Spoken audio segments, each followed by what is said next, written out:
estaba pasando una mala época el Barcelona, no solamente en lo deportivo, sino en lo extradeportivo, porque como tú has dicho anteriormente, había habido un motín que se llamó el motín de la Hesperia, precisamente por un tema de Hacienda y de las cuentas, y la verdad que era un mal momento. Nosotros lo sabíamos e intentábamos.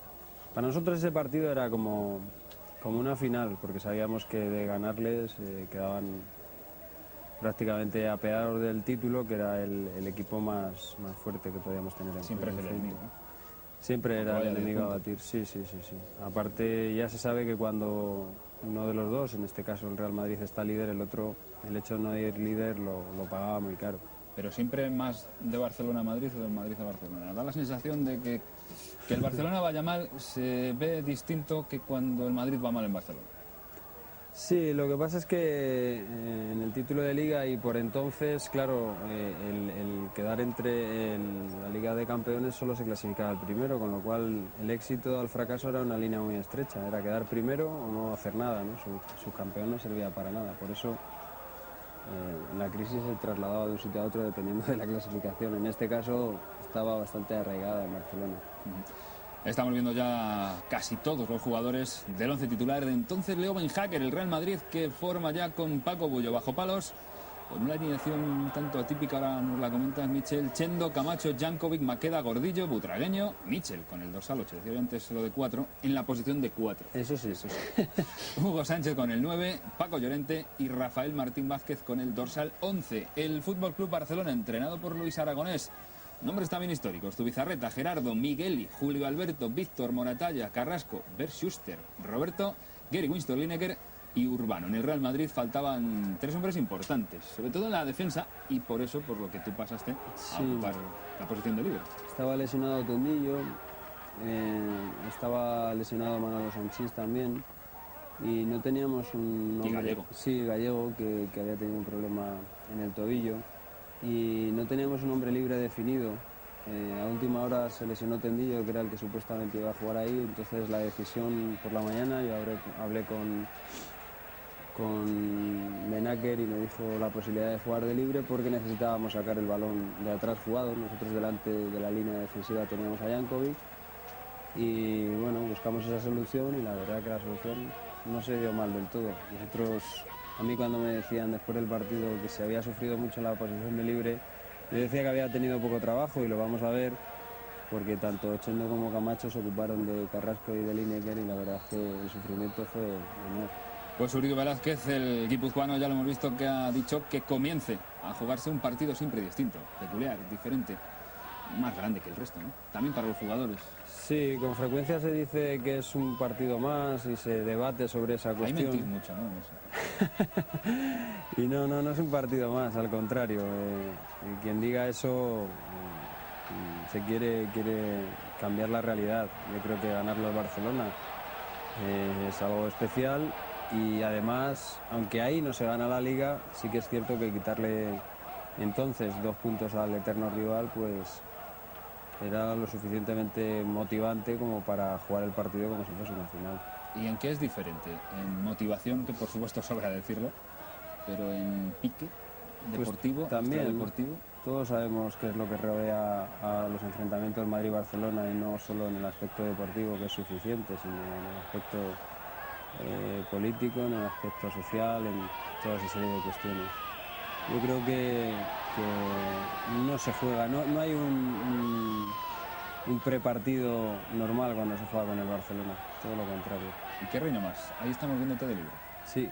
Ahí atrás, una posición un poco distinta. Luego jugarías poco ahí atrás. Luego hubo partidos que viste que jugaste más de medio centro, pero ahí están atrás. Sí, ahí de libre era la primera vez y luego sí jugué otros 2 partidos con Tosak y nosotros teníamos una forma de jugar que el hombre libre para nosotros era muy importante porque era el primer organizador de juego y siempre utilizábamos ahí con frecuencia a Tendillo, a Gallego, gente que pudiese sacar el balón de atrás jugado y por eso fue la idea de Benaker, muy discutida por otra parte, de ponerme de hombre libre. Yo creo que el hombre libre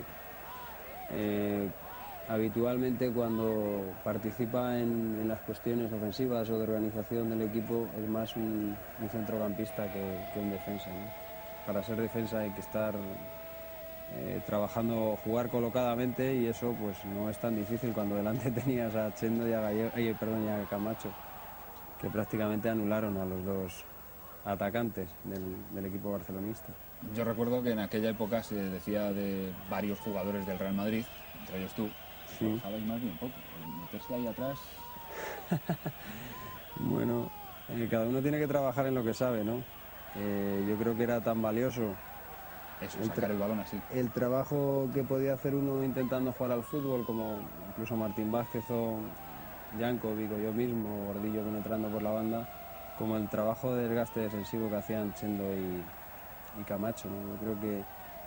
Yo creo que es más una opinión popular, o un tópico que hay en el fútbol, más que la impresión que se tiene como profesional. Yo creo que por eso se llama un equipo de fútbol, ¿no? No todos pueden hacer lo mismo. Porque hay jugadores que valen para varios puestos. Pues eso es mentira. Un jugador tiene que jugar en su puesto donde mejor partido se le saca, es decir, tú en la banda derecha, y salvo en muy contadas y excepcionales, importantísimas ocasiones, Sí. fuerza mayor. Yo creo que uno tiene siempre su especialidad y donde mejor rinde, pero indiscutiblemente uno tiene que... Yo creo que los jugadores que tienen cierto talento y cierto criterio para jugar al fútbol son capaces de jugar en cualquier puesto. Sin ir más lejos, recuerdo a Ruud Gullit, que yo la primera vez que le vi jugar empezó de extremo derecho en un trofeo Bernabéu, por cierto, y acabó jugando de hombre libre. Y en todo lo hacía bien, ¿no? O sea que Ruud Gullit yo creo que es indiscutible como futbolista. Entonces, yo creo que lo importante es saber estar cada uno en su puesto, ¿no? Ahí estamos viendo también a Rafael Gordillo lanzándose sobre Schuster. Fíjate lo que cambiaría después la vida, el fútbol, este partido. Viéndole a Schuster ahora en el Fútbol Club Barcelona. Bueno, últimamente se está dando con más frecuencia ese tipo de cosas, ¿no?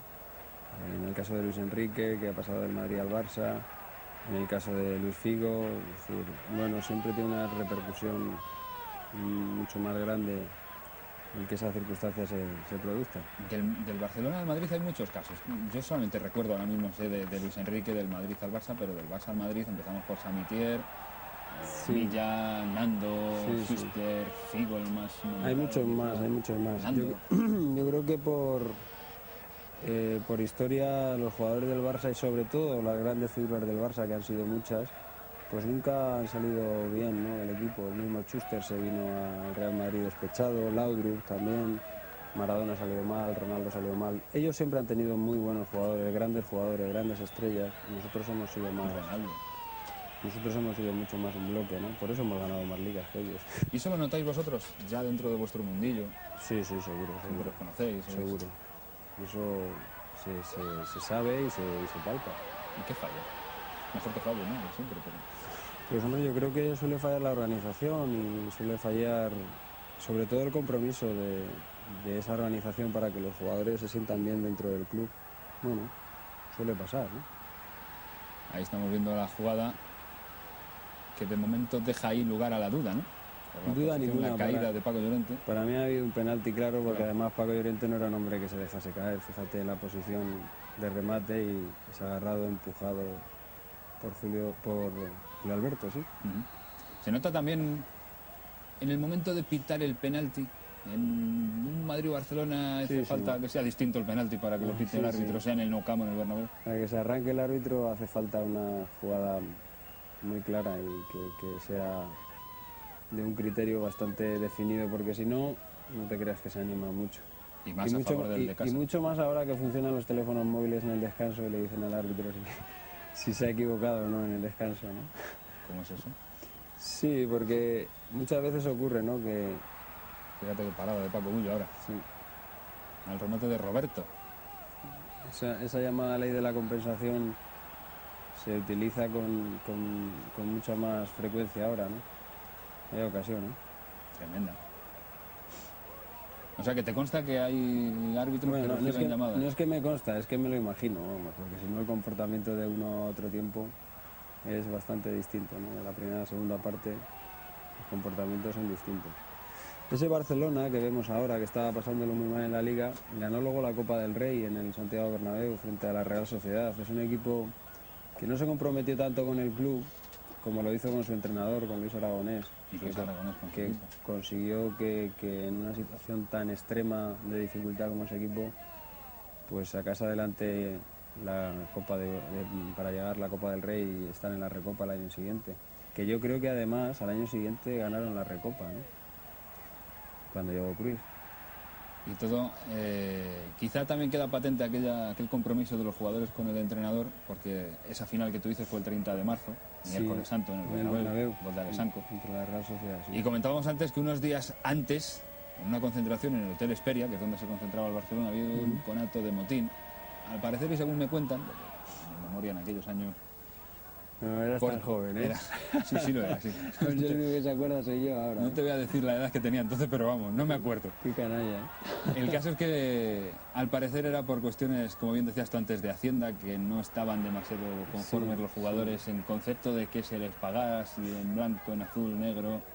Había sido un problema del club que lo trasladó a los jugadores y los jugadores entendían que la cuestión era un problema directamente del club, no de ellos, y bueno, pues ahí había tiras y aflojas. También es cierto que se había agudizado mucho porque la distancia entre ellos y nosotros en el Campeonato Nacional de Liga había sido abismal y nosotros íbamos a ganar la Liga ese año con una diferencia bastante contundente, lo cual agravó mucho más esos problemas, ¿no? ¿En el Real Madrid alguna vez habéis tenido una situación como esa? No como esa, situaciones raras que no han salido fuera.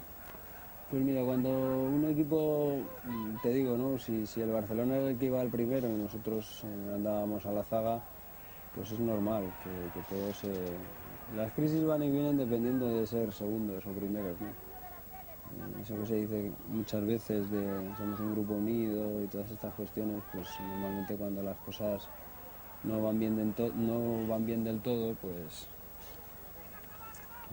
se nota más cuando los resultados son malos, ¿no? Que es cuando se tendría que hacer más grupo, pero eso suele ser así, ¿no?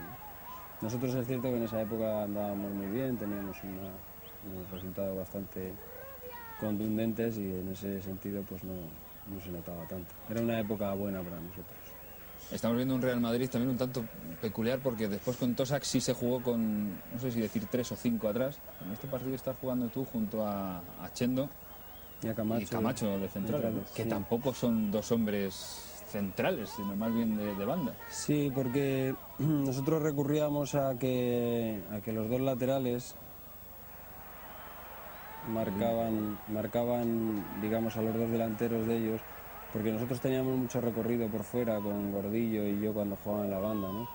Y sobre todo nosotros hemos tenido siempre la suerte de tener organizadores en el centro del campo, cerebros de auténtico lujo, ¿no? Desde la época en la que ha jugado Vicente del Bosque, cuando organizaba el centro del campo del Real Madrid, luego le dio el relevo a Gallego, Gallego Jankovic Schuster, es decir, jugadores que han conseguido sacar mucho fruto de la gente que jugábamos en las bandas. O sea que... ¿Mejor con 5 atrás o mejor con el 4-4-2? Yo soy más partidario del 4-4-2, pero bueno, eso también lo hacen los jugadores, ¿no? Dependiendo de... porque con Tosak nosotros decían que jugábamos con 5 atrás y con un pivote en el centro defensivo y fuimos los máximos goleadores. 108, ¿no? Entonces, bueno, nunca se sabe. No es tan importante cómo se plantea el partido, sino dónde juegan los jugadores, al fin y al cabo, dentro del terreno de juego. Pues llevamos casi 11 minutos, 12 ya de partido. La falta no estaba Schuster, pero estaba en la otra parte, con lo cual ya es algo menos peligrosa, pero bueno, parece Jankovic que le pegaba muy fuerte. Sí. Creo que es Jankovic el que está ahí junto a Hugo Sánchez. Sí, pero esa dudo mucho que Hugo Sánchez se la dejase probar, ¿no? Porque Hugo, que era un especialista, además era muy persuasivo para convencerte que él tenía mucha habilidad en el lanzamiento, que la tenía, por cierto. Tampoco está en una posición demasiado mala para ti.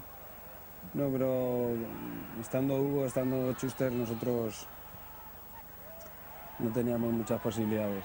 De hecho, ni nos acercábamos, como ves, ¿no? Pues le va a pegar Hugo Sánchez. Sí. Y bien. Y bien. Yo cada entrenamiento veía como Hugo Sánchez, porque que Hugo Sánchez lanzase las faltas bien o los penaltis no era una casualidad, todos los días los entrenaba, los trabajaba, y esas jugadas que aparentemente no se dan mucha importancia, pues nos han resuelto muchas situaciones comprometidas. ¿Quién es el mejor que has visto lanzar faltas así? Yo, tanto Schuster como Hugo Sánchez. O sea, yo recuerdo un partido, creo que fue contra el Mallorca, que ganamos 4-0. No, el Zaragoza, 4-0, metimos 3 goles de falta y 2 metió Hugo Sánchez y 1 Schuster. Y en un gol de Schuster y en uno de Hugo Sánchez, el árbitro mandó repetir las faltas que habían sido gol previamente en el lanzamiento, pues por un problema de barrera, un problema de colocación del balón, etcétera, etcétera. Yo me acuerdo que le decíamos al árbitro a partir del segundo o tercer gol invalidado, decíamos, ¿quieres que la lancemos otra vez? Y el árbitro ya se reía como diciendo, haced lo que queráis, ¿no? Porque... Y la volvió a meter en la segunda vez. Sí. Pero Schuster tenía una facilidad muy grande para... Además es una ventaja tremenda, ¿eh? Tener 2 lanzadores de ese tipo con 2 hombres que se movían como Hugo Sánchez y Butragueño de arriba, que recibían un promedio de 4 o 5 faltas en la frontal del área por partido, pues era una fuente de peligro constante. Sí, porque con lanzadores como estos ya se juega de otra forma en la frontal, ¿no? Hombre, claro. Se juega... ya muchas veces buscaban ese tipo de jugada, el movimiento de espaldas a la portería para recibir falta. Oye, llama mucho la atención Schuster, a mí por lo menos me llama muchísimo la atención la presencia de Schuster en el Fútbol Club Barcelona. Cuando un futbolista del Barça llega al Madrid, se le ve al principio... ¿Cómo se le ve? Porque ahora mismo, en esta situación, 2 de enero del año 88, Schuster no tiene nada que ver con lo que sería para ti 2 años después. Sí, pero si te fijas, hay jugadores que, aun siendo jugadores del Barcelona, como son buenos, son jugadores admirados, ¿no? Ha pasado con Schuster cuando vino al Madrid y ha pasado con Laudrup cuando también vino al Madrid. O sea, son jugadores que tú le ves en el rival y ves que son muy respetados, pero que no hacen ninguna mueca extraña cuando les toca venir aquí porque sabes que es un beneficio para el equipo. Yo creo que eran jugadores... No son estoicos, perdón.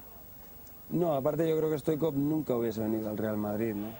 Sin embargo, tanto Schuster como Laudrup sí entraban dentro de esa posible...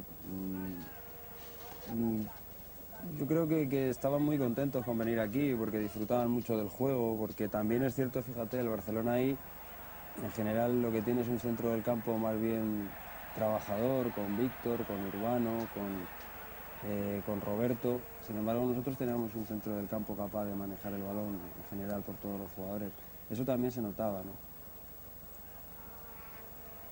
Y Gordillo, que tampoco corría mal por la banda, ¿no? Está un poco descompensada la banda derecha sin ti, la izquierda con Gordillo. Ahora con Paco Llorente, aunque también ocupa esa posición, ya lo estamos viendo en Martín Vázquez. Pero fíjate Paco, Paco era un puñal. Un jugador rapidísimo. Es que entonces Paco Llorente, que hubiese sido titular en cualquier equipo de hoy en día, era el revulsivo de nuestro equipo, ¿no? O sea, muchas veces Paco Llorente entraba para solucionar situaciones difíciles o para jugar de titular cuando no estaban Hugo Sánchez o Butragueño. Y era un jugador que no metía... Perdón. Bebe. Tranquilo, tenemos tiempo para contarlo. Era un jugador que no metía muchos goles, pero que desestabilizaba mucho, ¿no? También es cierto que los centrocampistas de nuestro equipo tenían mucha llegada. Vaya cómo se le has quitado a Globo Carrasco ahora. Sí. Como si hubieras estado jugando de central toda la vida. Toda mi vida, ¿no? No era mi puesto. No, se te está viendo en juego muy poco. Entre otras cosas porque el Barcelona no está llegando arriba, ¿verdad? No, es un partido muy igualado. De momento nadie ha cogido el ritmo del juego. Porque el Barcelona no lo quiere y porque nosotros hemos tenido ciertas dificultades. Hay mucha gente del Barcelona por detrás del balón y estamos llegando poco. Ahí está. Es que se me nota que soy central toda la vida, ¿eh? ¿Has visto? No, lo que sí se nota, malicia. Lo que sí se nota un futbolista que busca crear el juego es que cuando la ha recuperado han buscado ya, han mirado dónde ponerla. Hay otros centrales que en cuanto la recuperan le pegan hacia arriba y que vaya donde vaya. Ahora, antes se jugaba mucho más con libre, ahí estamos viendo a Alexanco también en el Barcelona. Ahora el hecho de que los 2 centrales no jueguen ninguno de libre, sino jueguen en defensa en línea, hace que sean más centrales que líberos, ¿no? Y que jueguen, se busca menos la calidad porque la salida del juego es prácticamente... no se utiliza en ese sentido, ¿no? Ahora sí que la falta va a ser peligrosa para el Barcelona. Prácticamente 20 minutos ya de la primera mitad. No ha creado nada más que oportunidades el Barça, y eso que quien está jugando es el Real Madrid. Ha habido una muy clara de Roberto y otro par de llegadas. Ahora es un momento de estar listo y pícaro, ¿no? Como Martín Vázquez, viendo dónde está la falta y que se acerca a Schuster. Sí. Porque está en una posición un tanto quizá demasiado cercana a la banda derecha, pero peligrosa para Schuster, aunque no sea su posición oportuna. Claro, que estaría en la otra Schuster banda, era capaz de buscar los dos palos. Y además con muy poca carrera, ¿no? Ahí la puso Schuster al segundo palo. Le han hecho un emparedado a Jankovic, aunque el balón lo consiguió controlar de nuevo Moratalla. Ahora sí que se acerca, se trata de acercar. La prueba que nuestro equipo no está demasiado a gusto en el día de hoy es que Jankovic tampoco está interviniendo mucho, un jugador que para nosotros era una referencia absoluta. Ahora quien sale a la contra el butragueño. Llega desde atrás. En la primera aproximación, yo creo que la primera vez que pisas el área de Sí, hemos salido al contraataque y estaba en una posición más natural para mí, pero ya vemos como es Chendo el que se queda ahora, Camacho el que marca a Lineker y el que ayuda atrás es Maqueda, un jovencísimo Maqueda, creo que tenía 18, 19 años.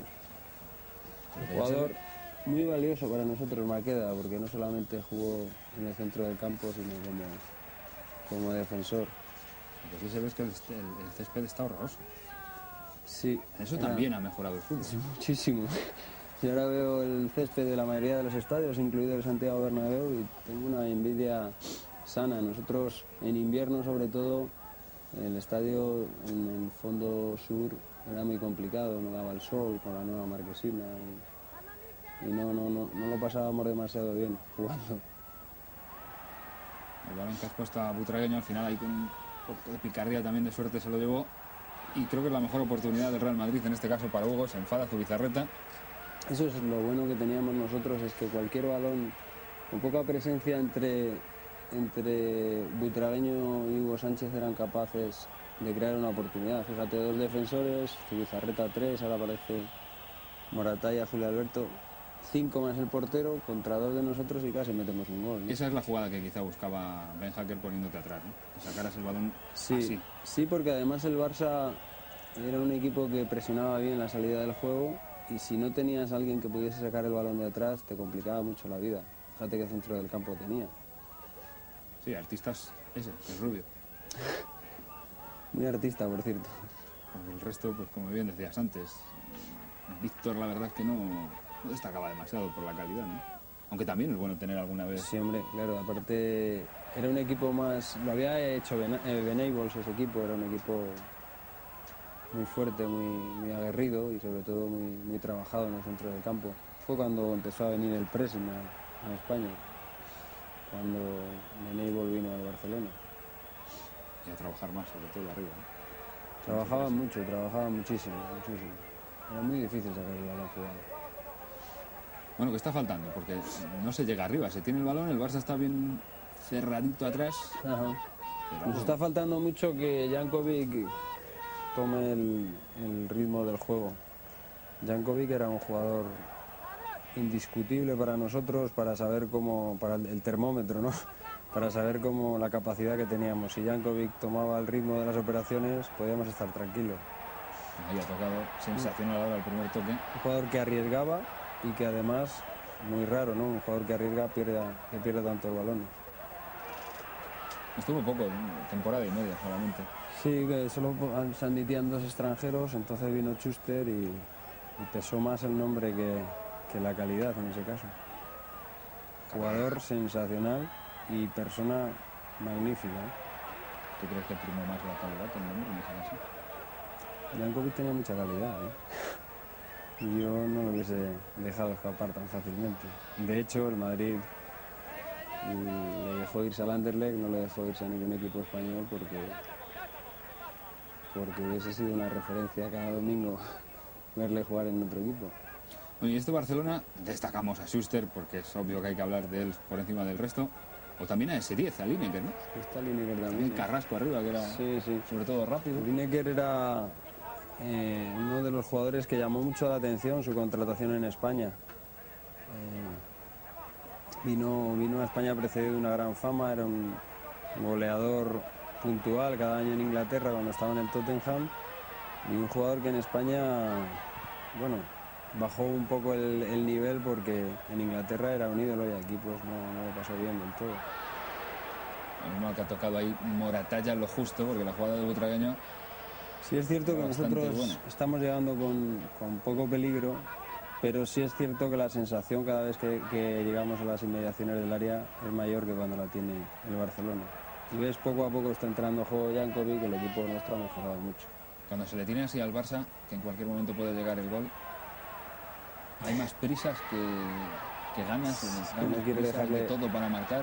No quiere que se levante. Fíjate que jugada ha hecho Emilio ahí, que penalti. Y penalti clarísimo. Este sí que no se puede discutir, pero la jugada... Lo que ha sacado Emilio de ahí, Petróleo. Dices Julio Alberto que no. Llega Víctor también. No, debe decir que no sabe cómo lo ha hecho. Ese sí que era el verdadero butragueño, ¿no? Esa jugada. Sí, sí. Uribe Velázquez, que no sabe cómo quitarse de encima a Julio Alberto. ¿Qué recorte le ha hecho Emilio?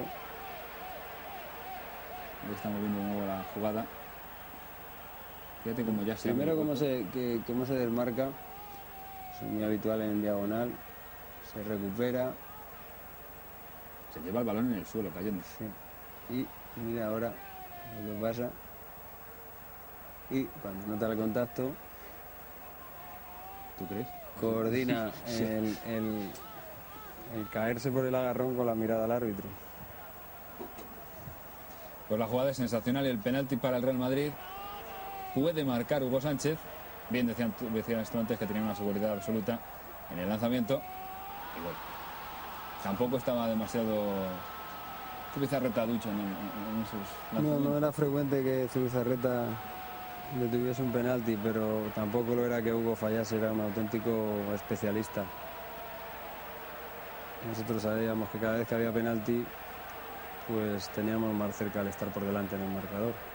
Minuto 25 de la primera mitad en el Bernabéu, el Real Madrid que le marca al Barcelona. Y es diferente un gol al Barça, al Recreativo de Sporting de Gijón. Desde luego que sí, también es una mayor dificultad, ¿no? Ponerte por delante contra un equipo como el Barcelona. Ahora teníamos una ventaja, aunque fuese mínima, que en estos partidos de tanta igualdad pues podía ser suficiente. Pues le gana el Real Madrid al Barcelona. Ahí estaba jugando Migueli. Se ha llamado la atención, cuando hemos comentado antes de empezar la alineación. Migueli, Gerardo, Moratalla. Hombre, era un Barcelona más en un momento de extinción. Nosotros veníamos con mucha fuerza. Llevábamos ganado 2 títulos consecutivamente. Este iba a ser el tercero. Y la verdad que había mucha diferencia entre los dos equipos. El Barça necesitaba una renovación, por eso trajeron a Cruyff.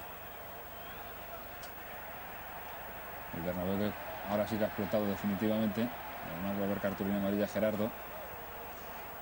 Barcelona, que a pesar de traer a Cruyff, tuvo que esperar algún tiempo para certificar esa hegemonía que que quisieron buscar con la llegada del técnico holandés. Nosotros teníamos un magnífico equipo entonces. Es un caso curioso, porque hoy yo no sé si se esperaría 2 años, como casi tuvo que esperar Núñez con Cruyff para sacar a él. Lo que pasa es que ya habían esperado tanto que en ese sentido les daba igual esperar un poco más. Yo creo que esperaron porque Cruyff era una referencia, era un ídolo en el Barcelona y no se ponía en duda el posible proyecto del holandés, ¿no? Estamos viendo a Butragueño, que se acerca por primera vez a la banda. La cámara de televisión encima, los fotógrafos. Parecido a hoy, que no se puede acercar, que quizás no es mal también por otra parte. Sí, ahora está todo mucho más difícil. Antes de la media hora, Butragueño a la banda con problemas físicos, quizá por la jugada del penalti. Se puede haber hecho daño. Quizá también por el estado del terreno de juego, estaba pesadísimo. Y Emilio no era un portento físico, ¿no? Vaya cambio de ritmo ahora de Paco Llorente. Fíjate, ¿eh? Sensacional, desde que apareció en Oporto, que es esta temporada mismo. Luego Sí. hablamos de la Copa de Europa de este año, que se las trajo también. Y Maqueda, 18 años. Recordabas tú perfectamente. Debutó en el Real Madrid cuando se lesionó Sanchís. Sí. Nació el 23 de enero del 69. Una apuesta de Benaker que la gente pues no entendió mucho, porque con la plantilla que teníamos el hecho de tirar de un chaval del filial pues parecía un tanto arriesgado. Pero Maqueda es de esos jugadores que ya se le notaba que no tenía nada que ver su edad con su condición futbolística. No era un hombre muy ordenado, era un hombre muy tácticamente muy importante, cuando entonces se utilizaba menos la táctica, ¿no? Jugaba por delante de la defensa, era muy respetuoso con lo que se le ordenaba, y la verdad que no parecía que tenía 18 años. Jugaba como un hombre mayor. Ahí parece que vino la lesión, no estaba acostumbrado a hacer falta, hizo una y mira. Pues va a tener problemas Butragueño en el resto del partido. A punto de alcanzar la media hora de juego, gana el Real Madrid 1-0 el penalti después de la jugada sensacional de Butragueño. En este tipo de jugadas en las que no sabes si apuntárselo al que ha hecho la jugada o al que ha lanzado el gol, o a los dos. Bueno, y que en ese caso habría que apuntárselo más a Emilio, que fue el que abrió la posibilidad del remate final de Hugo.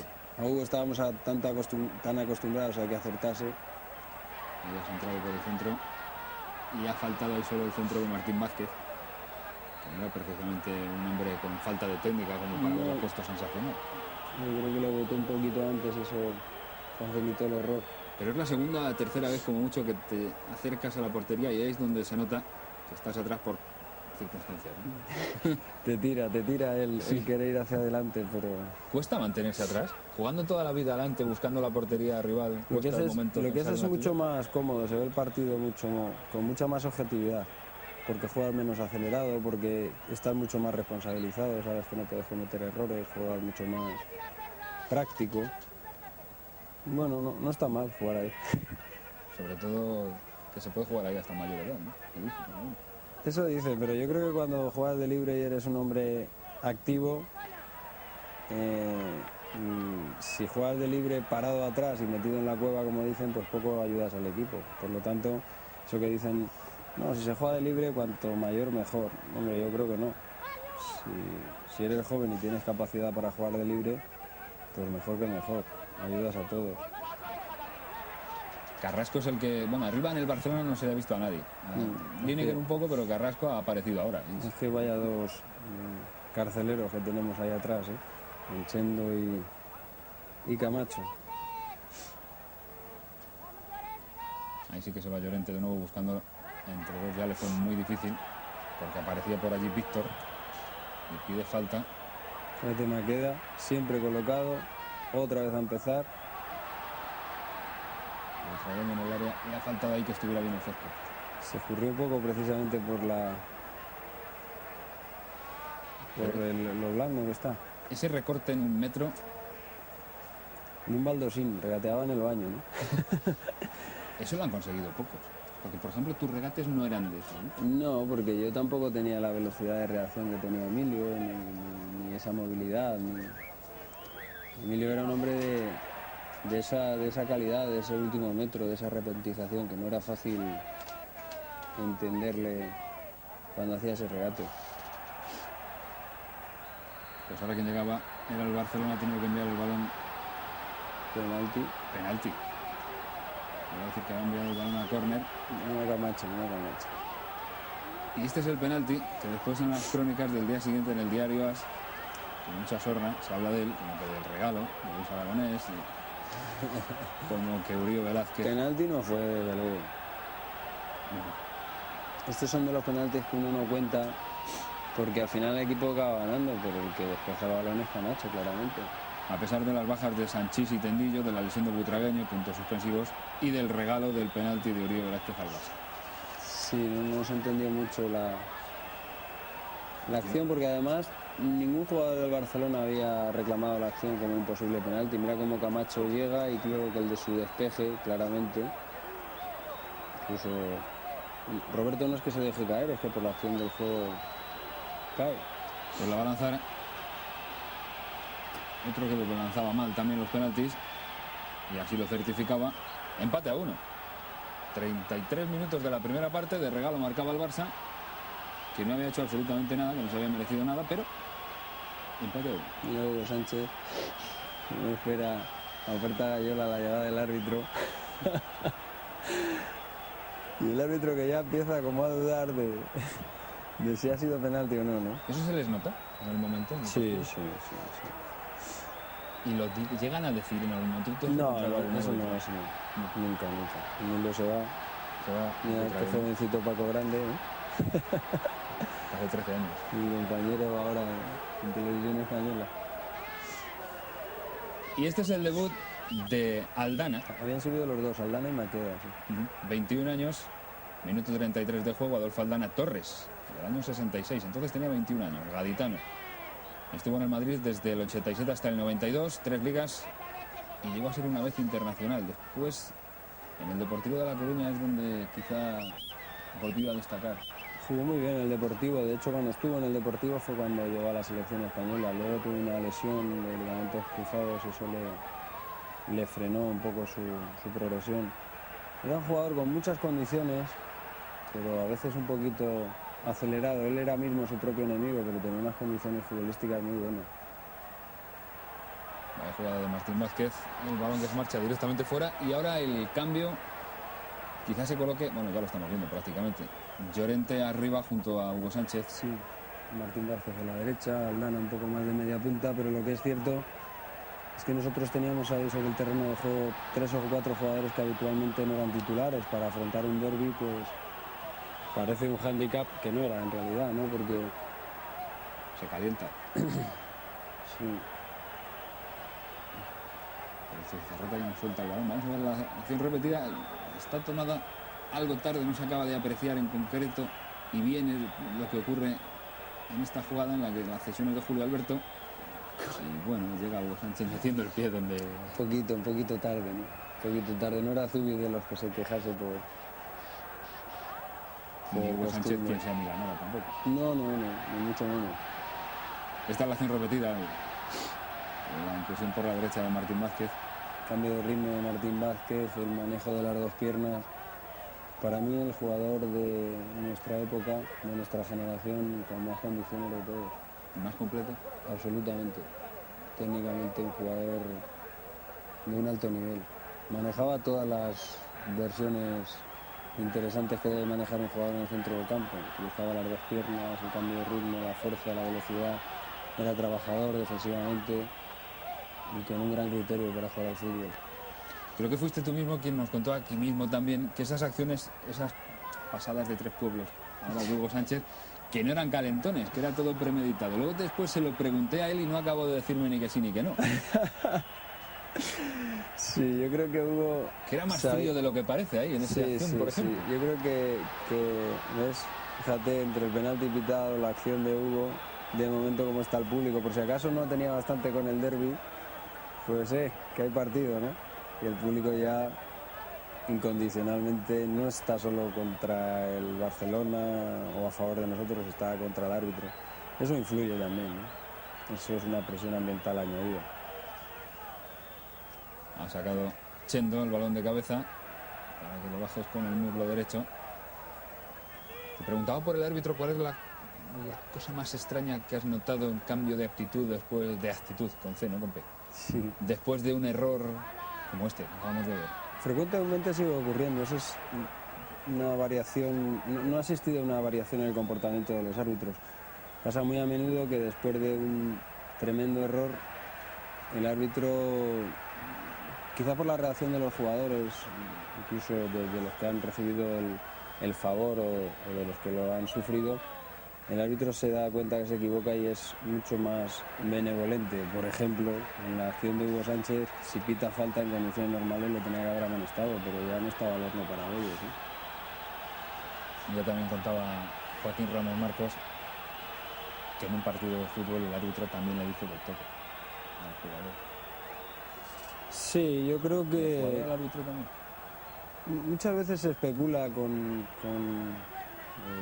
si el árbitro se le pierde el respeto a través de un insulto, algo de eso. Un insulto nunca se iba a decir, pero frases sueltas que son irónicas y que hacen daño, pues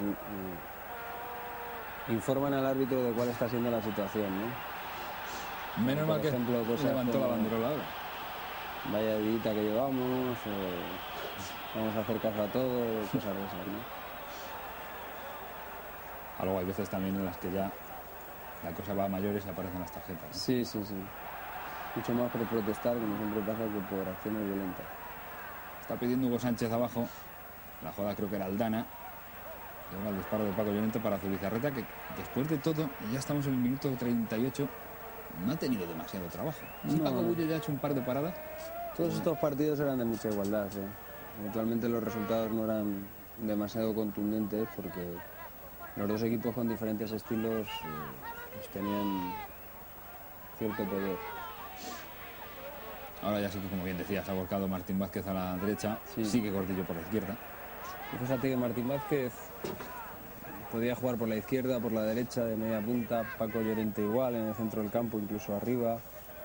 Bueno, ahí teníamos una serie de jugadores, no teníamos una plantilla demasiado larga, 18, 19 jugadores, pero incluso teníamos tantos lesionados que tuvo que traer a la cantera, de Aldana y Maqueda. Pero el resto del equipo podía jugar en varias posiciones, con lo cual eso facilitaba que la plantilla, aunque fuese corta, fuese manejable, ¿no? Yo creo que excepto Hugo Sánchez y Bullo, que eran dos especialistas, los demás podrían participar de otra posición en el campo. Ahora ya sería otra cosa, ¿no? Una plantilla con 18 jugadores, con la cantidad inmensa de partidos. Ya, pero yo creo que no es mala idea. Yo abogo por una plantilla más o menos 18 19 jugadores, pero un filial potenciado, ¿no? Creo que es la mejor manera de que los jugadores vayan hacia arriba sin ningún trauma y que además sigan jugando, ¿no? Lo que pasa es que eso es difícil, porque hubo una época que salisteis varios, fíjate cómo salisteis. Si se planifica bien, ¿no? Esa es una época que habíamos salido unos cuantos y sin embargo en el filial seguía habiendo unos cuantos también, ¿no?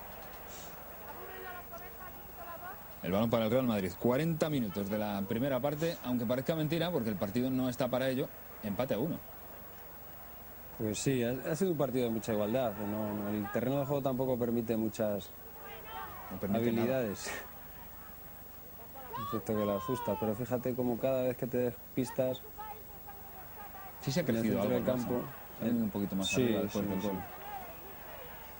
Ahora sí se estira algo más, porque hasta entonces muy poquito arriba había hecho. No era un equipo que se estirase con frecuencia, ¿eh?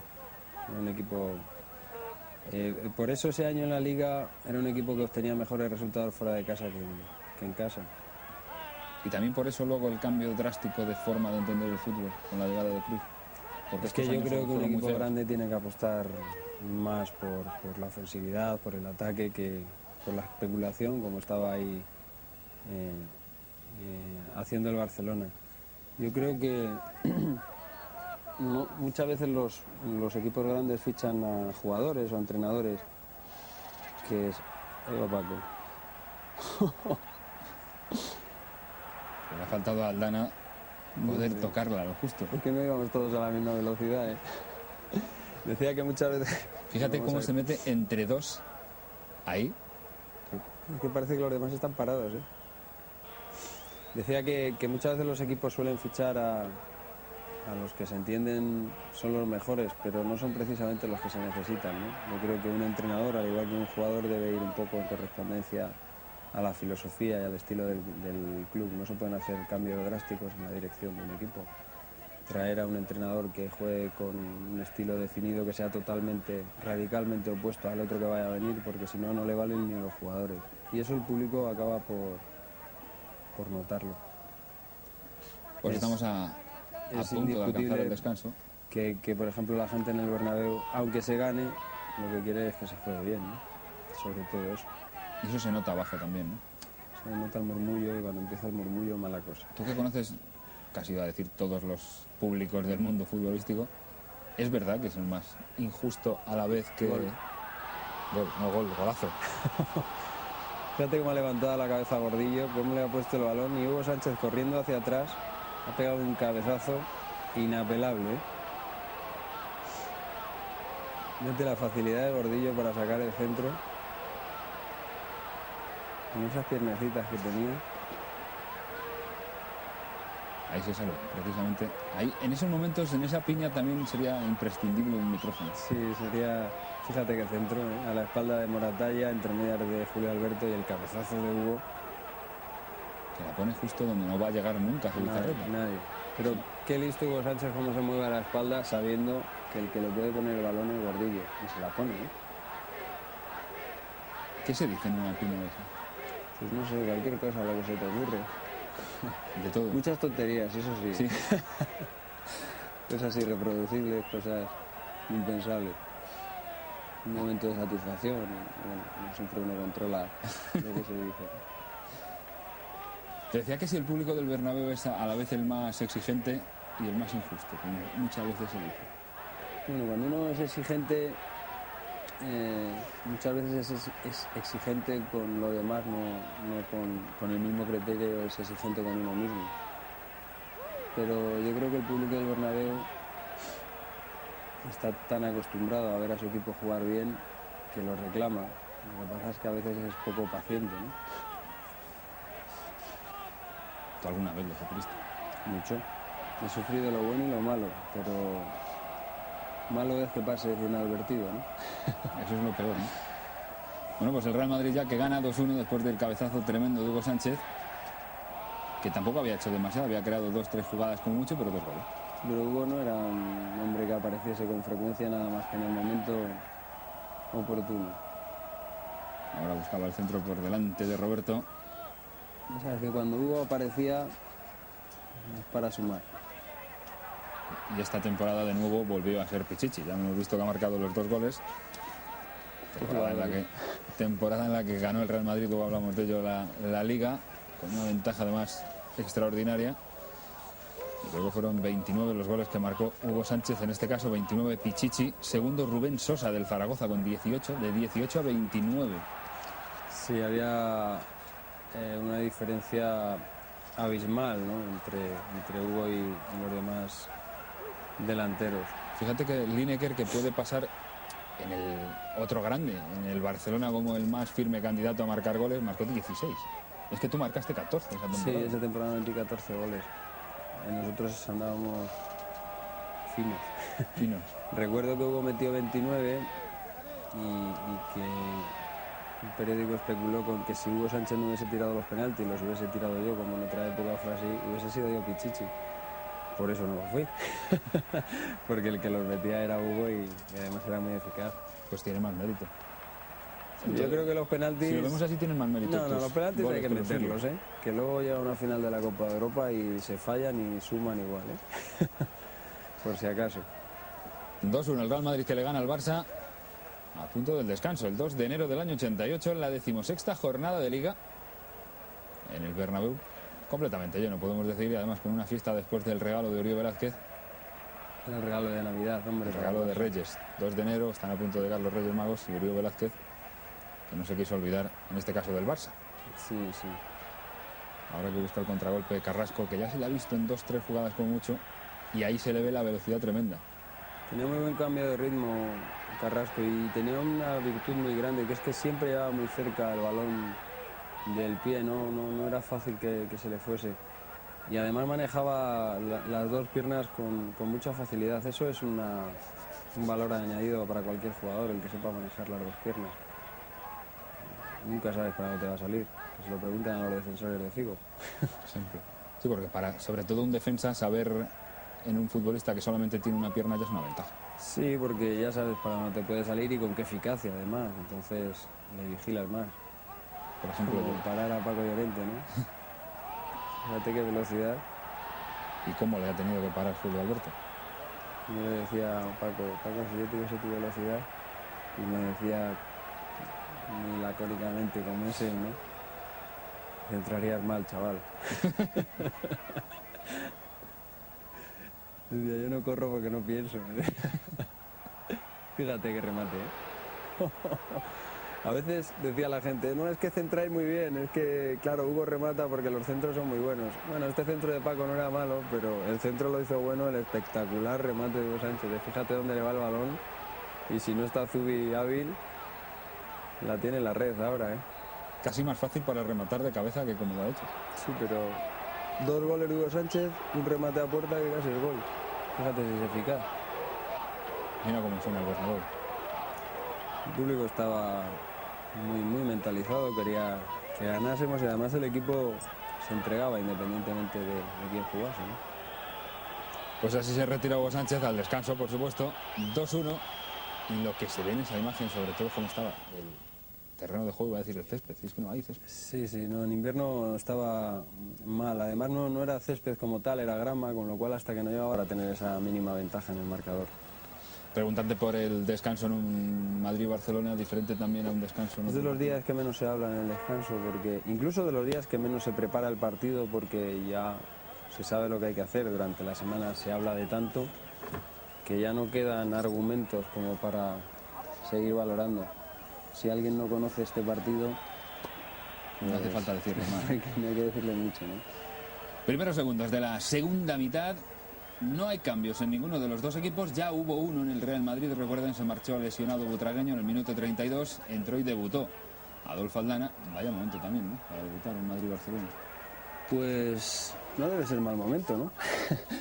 Y yo creo que si uno quiere ser futbolista y futbolista del Real Madrid y se te presenta esta oportunidad, lo mejor es intentar aprovecharla. Yo, desde luego, creo que es una buena ocasión. Además, en este tipo de partidos solo suman los aciertos, los fallos, pues no se cuentan mucho porque el público... No se ven más, en el Madrid-Barcelona se verán más los fallos. Sí, pero estás tan atento que se suelen cometer pocos, el que cometes te cuesta muy caro. ¿Cómo fue tu debut? Pues yo tuve que jugar en un partido Real Madrid-Castellón, en Castellón, con motivo de la huelga. Y debuté con el Madrid cuando tenía 18 años, no era profesional, tenía una ficha amateur y por eso tuve que jugar en puesto de los profesionales. El Castellón jugó con 3 o 4 profesionales que no entendieron que debían seguir la huelga y a pesar de eso, el Madrid estaba jugando la Liga ese año, que creo que posteriormente la ganó el Athletic de Bilbao. Y bueno, hicimos acto de presencia en Castellón y ganamos 1-2, yo metí un gol. O sea que me acuerdo mucho de aquel día y me acuerdo que Lorenzo, que era entonces el utillero del Real Madrid, no nos dejó quedarnos con las camisetas, con lo cual nos dio un disgusto. Pues eso sí que es un disgusto tremendo, porque tener en casa sí. tendrás varias, ¿no? Supongo las de los momentos más claro. especiales, pero esa... Ahí trataba de llegar hacia arriba Jankovic, que eso sí le faltaba algo de gol, ¿no? No llevaba demasiado... Pues no era un jugador que tuviese mucho gol, pero es que era tan capaz para organizar todo lo que es el trabajo ofensivo del equipo. Era un hombre muy ordenado. En eso de las camisetas también fíjate lo que ha cambiado el fútbol. Antes no se vendían camisetas.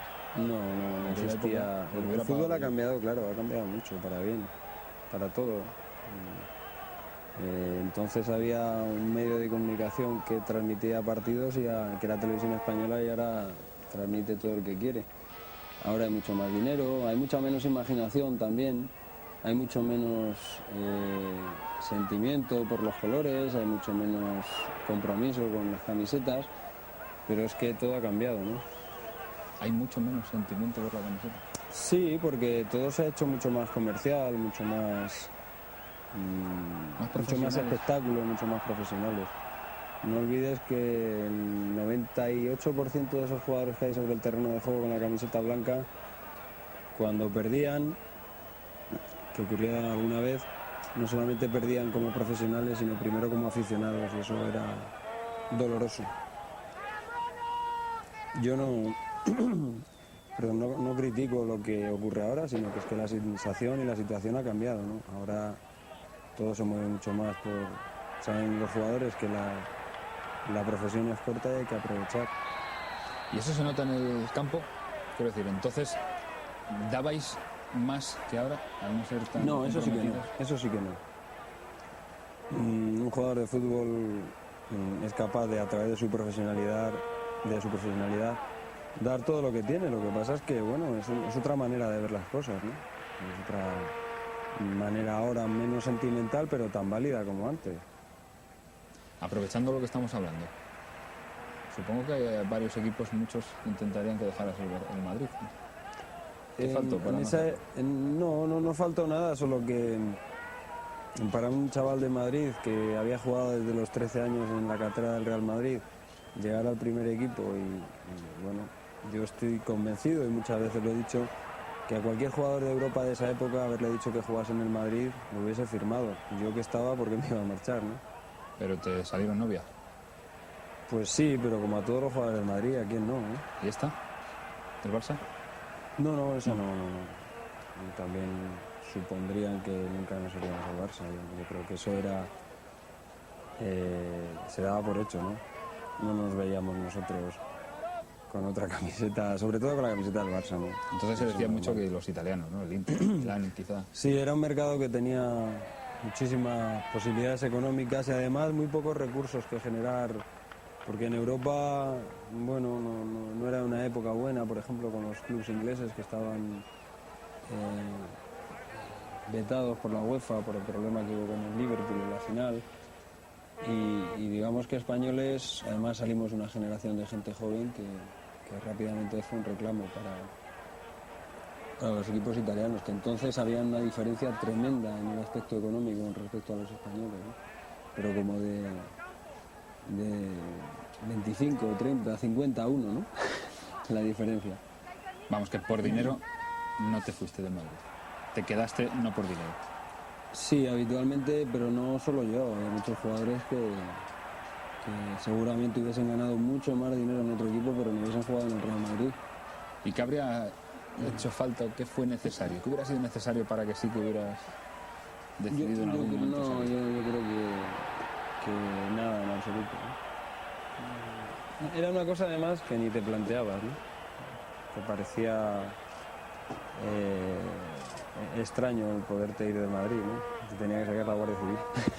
Tal es así que después de dejar las botas en el Madrid, sí, o a México, o sí, nada, ¿no? O sea, o en España. Sí, además fue una situación de irme a México porque un tragueño me comentó que iba a estar bien. Yo la verdad es que no tenía alguna oferta en España, incluso en Europa para jugar, pero no las contemplé porque bueno, nunca me imaginaba jugar con otra camiseta en el Bernabéu, claro. Lo de México una aventura. Otra forma de ver el fútbol distinta. Una aventura además satisfactoria porque, bueno, retrocedí un poco en el fútbol 20 años, nos lavábamos la ropa en casa, La ropa de jugar. La ropa de jugar era de entrenar y nos íbamos vestidos al entrenamiento de casa porque no disponíamos de vestuarios para el entrenamiento, no teníamos un sitio fijo de entrenamiento. Era divertido. Eso después de los cuidados que tiene un futbolista del Real Madrid. Sí. Por eso allí nos valoraron mucho que nosotros bajásemos a ese nivel y además intentásemos ayudar a los demás. El otro día yo leía una cosa de Hagi en el Galatasaray que decía que de las cosas que más le habían agradado es que le habían valorado mucho el hecho de haber llegado a Turquía y haber enseñado a comportarse como profesionales a un fútbol que le faltaba eso, ¿no? En algunas cuestiones prepararse como profesionales, la alimentación, el descanso, el entrenamiento. Yo creo que en eso también se puede demostrar cómo se puede participar como una figura del fútbol, ¿no? Y yo creo que Hagi allí en Turquía lo ha hecho. Por eso la gente se lo tiene tan en cuenta. Ahora que estamos hablando de lo que ocurre de la vida posterior a una estrella, superestrella del fútbol, como es tu caso, el de todos estos que estamos viendo, también por el contraste quizá llama la atención lo que le ocurrió y la posterior vida de Julio Alberto, que lo vemos ahí jugando. Hombre, y cuando uno juega al fútbol a este nivel, el crecimiento desmesurado en el papel económico, social, personal, de todo tipo, pues hay que tener mucho cuidado con algunas cuestiones. Las tentaciones de todo tipo están a la orden del día, pero yo creo que de la misma manera que es factible que aparezcan muchas, no es tan factible como que uno se disperse tanto y empiece a pensar en ellas. Yo considero que no es una cuestión del fútbol, sino que es una cuestión personal y que Julio Alberto lo ha pasado muy mal, que afortunadamente está saliendo poco a poco, pero que a mí me preocupa mucho más que eso, que es un caso puntual, en este caso negativo. Me preocupa mucho más el hecho de que haya muchos exfutbolistas de grandes clubes que cuando dejan el fútbol pues las cosas no le van tan bien, ¿no? Para eso, bueno, ya se ha hablado en muchas ocasiones, sobre todo en nuestro canal, tenemos la asociación de veteranos e intentamos ayudar a la gente que nos parece futbolistas como los demás, que también han triunfado dentro del campo y que, bueno, por diferentes circunstancias en la vida no les ha ido tan bien. Somos como una pequeña ONG.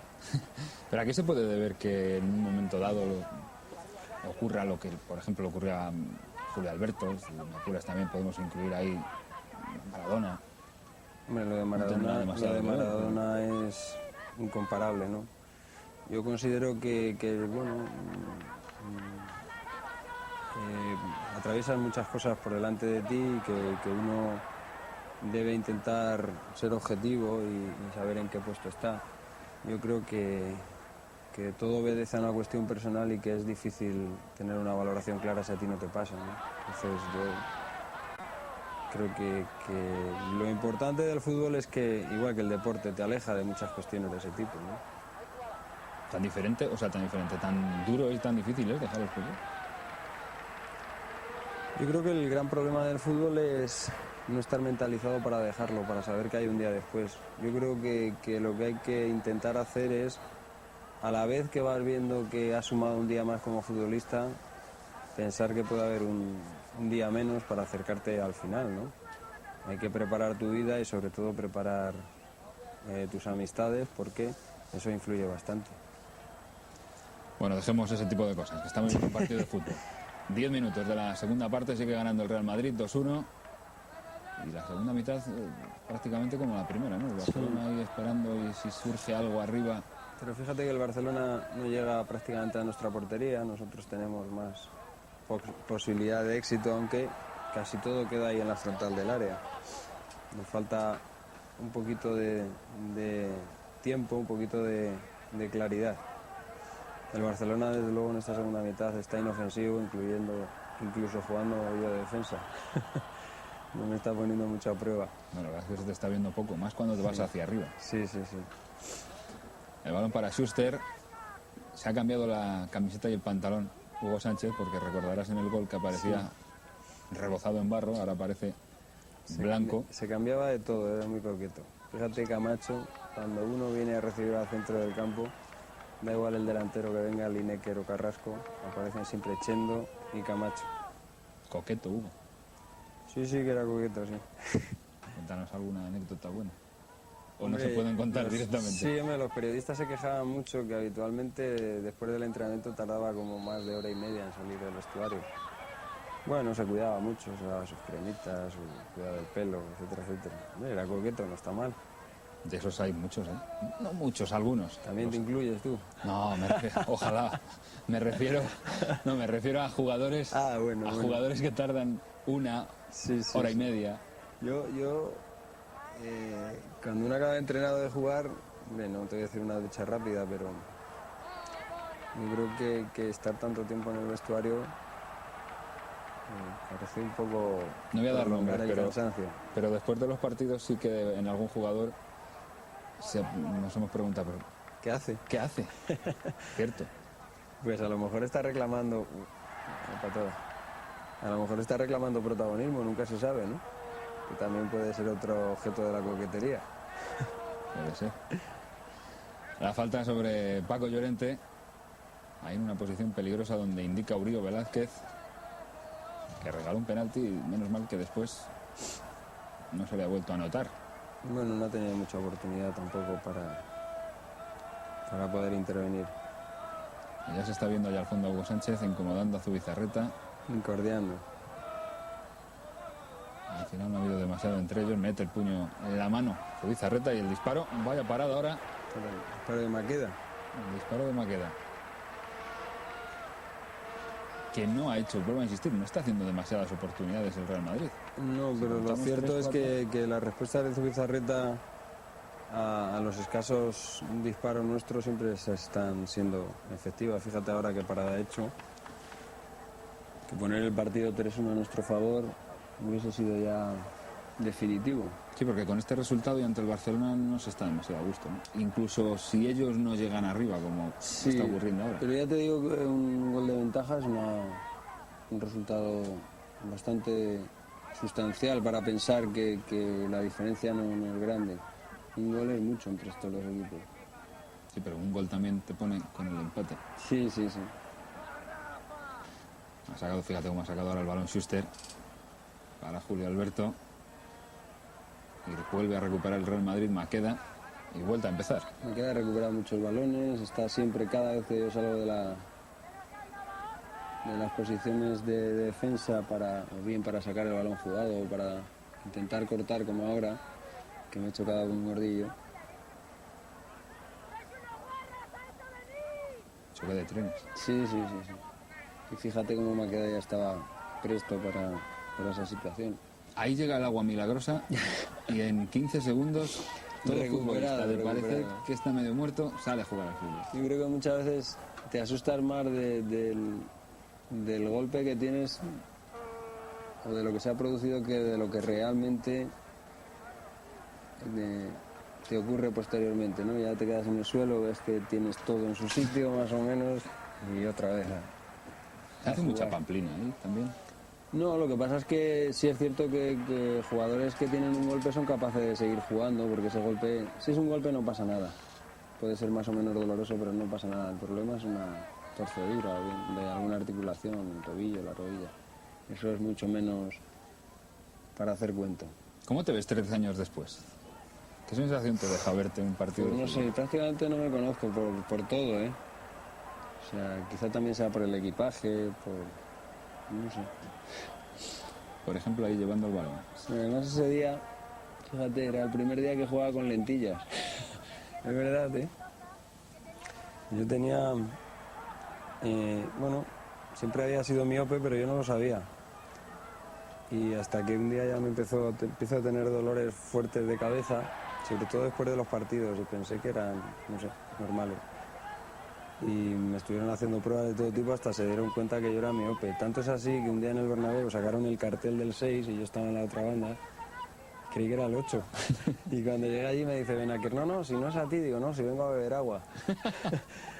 Y ya decidí ponerme lentillas, con lo cual parecía que uno dice cuando te ponen la lentilla, pero esto existía. O sea, si yo recuerdo alguna vez verte buscarla.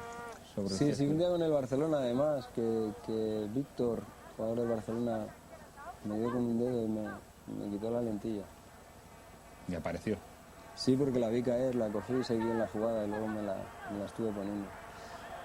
Pues ahora quien le ha tocado el turno de estar siendo asistido por Antonio Acedo, Hugo Sánchez. Uribe Velázquez, entradito. En carne, para lo que se estila, menos mal quizá también, ahora ya en los árbitros. Hay alguno gordito, ¿eh? Alguno tiene que hacer dieta, ¿eh? Pero en eso también ha mejorado el fútbol. Ya se lo toman como más profesional los árbitros, ¿eh? Están mejor preparados. Son igual de malos, creo yo. Pero se lo toman de otra forma.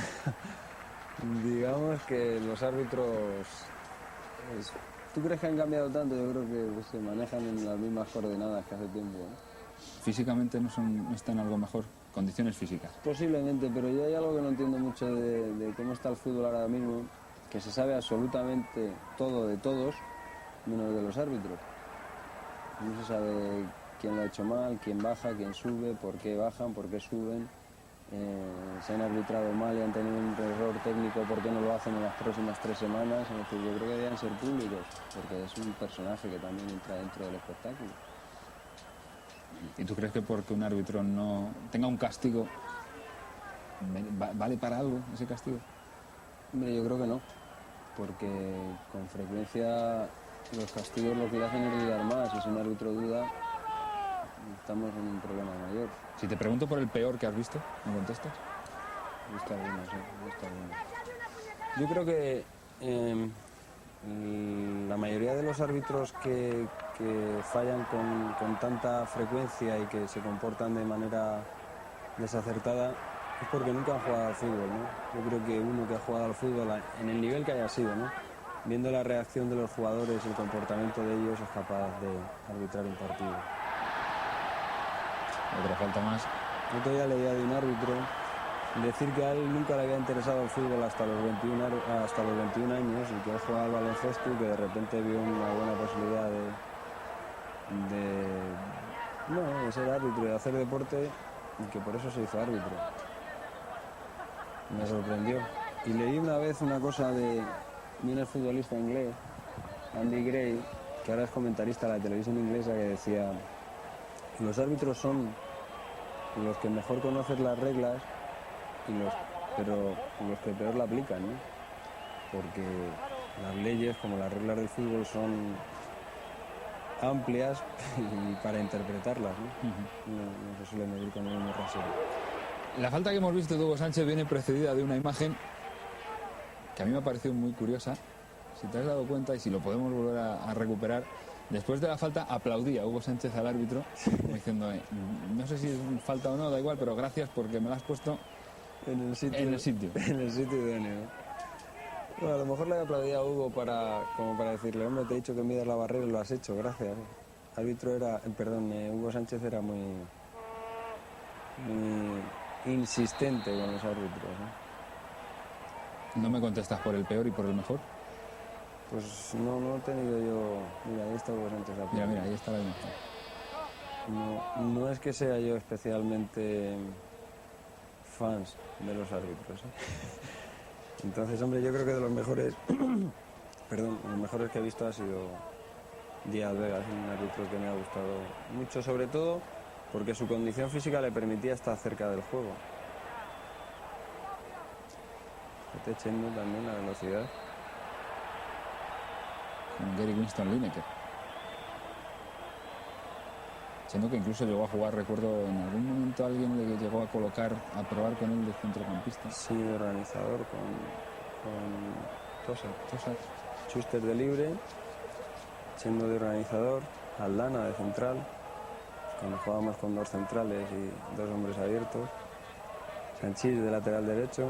Esos eran los comienzos Se dio cuenta pronto. de Tosak. La falta ahora para Schuster.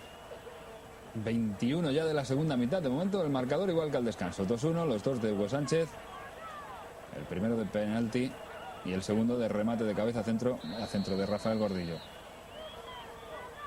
Y la falta de Schuster a las manos de Paco Bullo, que se le ha visto muy poco, pero que de momento ha parado absolutamente todo. Salvo el penalti con el que también felicitó la Navidad Uribe Velázquez al Barcelona.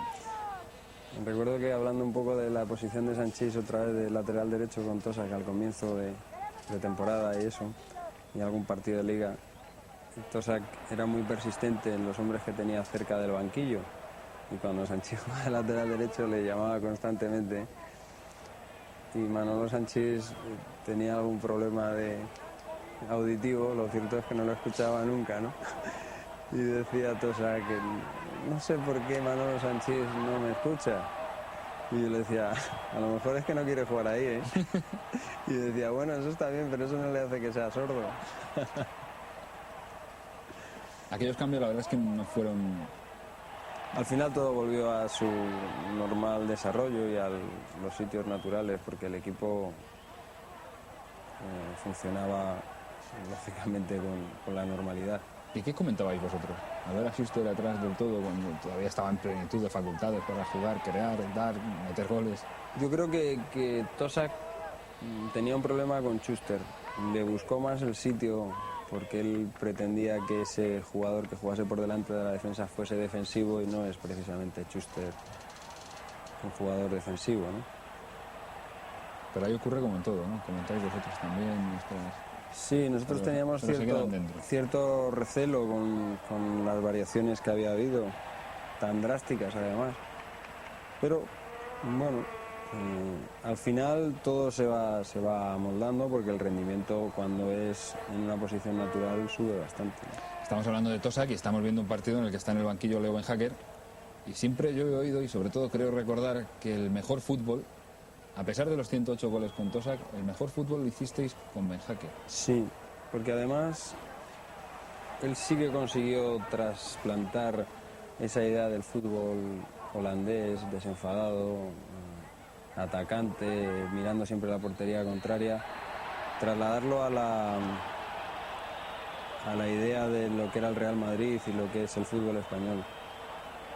La verdad que él, entre elegir un jugador defensivo y uno ofensivo, siempre buscaba el ofensivo, siempre intentaba que el equipo arrancase desde posiciones de ataque, y además todos los entrenamientos, todos los partidos iban encaminados al fútbol ofensivo. Entendió muy bien que era el Real Madrid. Otra falta más para Schuster, algo más alejada ahora. Está calentando poco a poco. Sí. Hay algo más que fútbol del que se ve también. Los partidos normalmente entre el Madrid y el Barça no son partidos muy espectaculares. Son partidos más bien trabados, con resultados muy cortos y muy parados, como está ocurriendo en esta segunda parte. Mucha igualdad. Hablabas de Ben Hacker. Los entrenadores también tienen un momento determinado para un equipo, porque la segunda etapa de Ben Hacker ya no fue. No tuvo nada que ver. Primero porque vino en unas condiciones que no eran las mismas, vino como manager, pero vino como un tapado de entrenador. La directiva no confiaba en Antic y trajeron a Ben Hacker para que fuera preparando su desembarco. Bueno, eso le hizo que él no trabajase con las ideas de cuando vino. Al principio también es cierto que no había la calidad futbolística en esa plantilla como la que había en este equipo, ¿no? Este equipo, en el peor de los partidos, ganábamos 3 o 4-0. Sin embargo, cuando él vino en la segunda época había que ganar cada partido, cada minuto. Otra buena muestra de que el partido está ya encontrando otros tintes distintos. Sí. Ya empiezan a picar las patadas, mira. Ahora ya se ven mucho más, ¿no? Habiendo tantas cámaras. Ahora también se corta más el futbolista ahora que en aquella época en que se veía mucho menos. Lo que sé ahora es que ahora hay muchas menos patadas alevosas. Antes había muchas patadas peligrosísimas, ¿eh? Yo que sigo con frecuencia vuestro canal y veo partidos, veo algunos enfrentamientos y algunas entradas escalofriantes, ¿verdad? Entradas que yo me acuerdo de un Nápoles-Real Madrid, que las entradas eran terribles, ¿eh? No había para creo que estuviste también, efectivamente. No, para que hubiese una expulsión directa, vamos, tenías que haber robado el Banco de España, ¿eh? Más que haber dado una patada. Ahí lo intenta el Lobo Carrasco.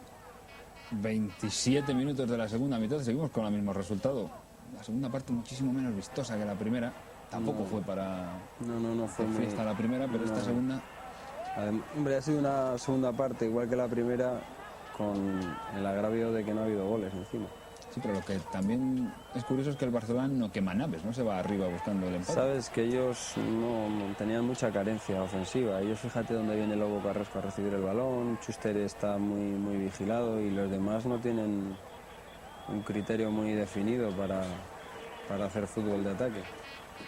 Ahí está Ben Hacker. En el otro banquillo, Luis Aragonés. ¿Este es el fútbol de Luis Aragonés, el de este Barcelona? Luis Aragonés encontró esa plantilla, no la había hecho él, ni había encontrado ni había preparado ni había forjado el ambiente que estaba en el Barcelona. Yo creo que fue una medida de urgencia y que poco a poco intentó voltear la situación. Y la situación la acabó volteando porque un equipo que estaba muerto, conseguir la Copa del Rey, pues es un mérito suficiente. Muerto, pues casi que sí, porque el Real Madrid ganó aquella liga, además con una diferencia... Sí, el Barça no sé si quedaría ese año sexto. Sexto. Fíjate. El Real Madrid campeón con 62 puntos, el Barcelona con 39. Pero, por ejemplo, datos de aquel Barcelona bastante curiosos. 39 puntos sexto, ganó 15 partidos, empató 9 y perdió 14. Es una cifra importantísima para el Barcelona Liga. Escalofriante. Goles a favor del Barça, 49 y 44 en contra. Es decir, unos números de diferencia de goles casi de equipo de media tabla. De media tabla, sí. En realidad era un equipo futbolísticamente de media tabla, no se parecía nada al Barça que frecuentemente podía participar en la Liga Española. Era un equipo con muchísimos problemas. Porque este Real Madrid mismo en esta misma temporada, 87-88, perdió 4 partidos, sí. 0-4 en casa con el Atlético de Madrid. Sí, después del partido de Oporto perdimos 2-1 contra el Barcelona casi al final de la liga, me parece. 2-0 en el Nou Camp. Si no recuerdo mal, perdimos en Osasuna también, 2-1. Y Con el Betis, 2-1. Ahí con el Betis, sí. 95 goles a favor y 26 en contra. Es decir, si comparamos los 49 y 44 y 95 y 26, pues al final acaba saliendo un campeón de liga y un sexto. Y además en una temporada que ilusionó mucho a los madridistas, en esa temporada de la Copa de Europa, que fue el año del PSV, que nos preguntaban, después de caer contra el PSV el miércoles, vinimos a jugar contra el Betis, si no recuerdo mal, en la liga, y si ganábamos éramos campeones, y nos decían que cómo nos podía afectar, y nosotros decíamos que, bueno, que eran dos competiciones distintas, esas cosas que siempre se dicen. Pero lo cierto es que nosotros le dábamos mucha importancia a la liga y que sabíamos que tendríamos otra oportunidad si ganábamos, ¿no? Ganamos 6-1 al Betis, y bueno, la amargura fue menos, la semana al menos no acabó mal.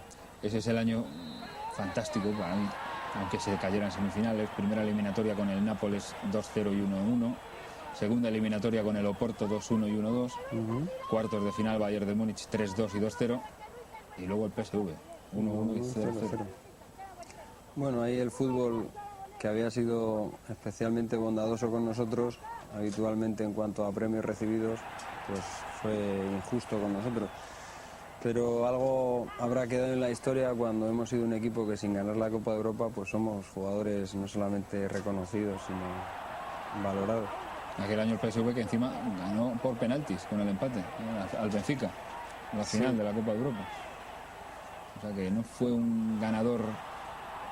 Vaya parado otra vez de Zubizarreta, que haya sacado 2 como para que el partido fuera 4-1 fácil.